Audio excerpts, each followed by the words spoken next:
ফিলিস্তিনের যে মা আজ সন্তান হারানোর বেদনায় কাঁদতে ভুলে গেছে, সেই বেদনার ব্যথা নিয়ে কোটি মানুষ আজ গাজার মিছিলে সামিল। এশিয়া থেকে আফ্রিকা, ইউরোপ থেকে আমেরিকা, কোটি মানুষের শুধু একটাই আর্জি, হায় খোদা, এই বর্বর ইসরায়েলকে কে থামাতে পারে? শুনতে অবিশ্বাস্য শোনালেও এটাই সত্যি। আজ যদি গাজাবাসীর একজন সাইফুল থাকতেন, শুধুমাত্র একজন বাংলাদেশি ক্যাপ্টেনই পারতেন এই ইসরায়েলের বুকে ভয় ধরাতে, পাল্টে দিতে পারতেন সকল হিসেব নিকেশ। গল্পের মতো শোনালেও এটাই সত্যি। গাজার মায়েদের শুধু এখন একটাই প্রার্থনা, হায় খোদা, তুমি শুধু একজন সাইফুল আজমকে পাঠাও, যে মুছিয়ে দেবে গাজাবাসীর কান্না, যে ফোটাবে হাসি গাজার শিশুদের।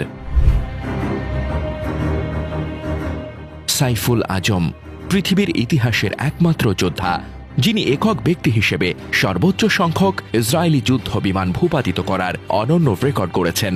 একাই নাকানি চুবানি খাইয়েছিলেন বর্বর ইসরায়েলি সেনাদের। এমন কৃতিত্বের জন্য বাংলাদেশের এই বৈমানিককে সেই সময় নাত আল সুজাহ সামরিক সম্মাননায় ভূষিত করা হয়। এই বীর যোদ্ধার সেই গৌরবময় ইতিহাস হয়তো অনেকেরই অজানা।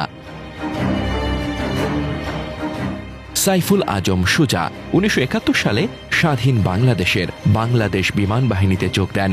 এর আগে পাকিস্তান বিমান বাহিনীতে কর্মরত থাকাকালে 1967 সালের জুন মাসে তৃতীয় আরব ইসরায়েল যুদ্ধ শুরু হয়। সেই যুদ্ধে অংশ নিতে ইরাকি বিমান বাহিনীতে বদলি হন সাইফুল আজম সুজা। পশ্চিম ইরাকে অবস্থান নিয়ে ইসরায়েলিদের বিরুদ্ধে যুদ্ধ করেন তিনি।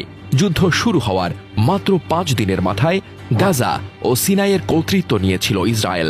জুনের 5 তারিখে সিরীয় বিমান বাহিনীর 2/3 শক্তি ধ্বংস করে দেয় ইসরায়েলের বিমান সেনারা।